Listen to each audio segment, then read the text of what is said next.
500 টাকা লাভ হবে না? ভিতরে বানানোই তো আছে। হ্যাঁ? কয় টাকার বাদাম দিস? 1 কেজি। এটা 1 কেজি। 2 কেজি বানানো কেজি প্যাকেট কয়টা হয়েছে? 10 টাকা, এটা 20 টাকা। ও এটা 20 টাকা না?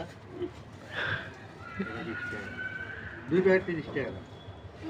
করতে দিন করে লইছিস দাদা। আরে আল্লাহ, কি ধরা খাই যাবে রে ধরা। যারা খাই যাবে না এটাই ওইটা তাহলে 10 টাকা দিয়ে নগদ। ওটা 10 টাকা ইট দিছে কম করতে 10 টাকা নগদ জান কে ভাইয়ার ওই মোবাইলে আছে 20 টাকা। দাও ইমন ভাই দাও চলো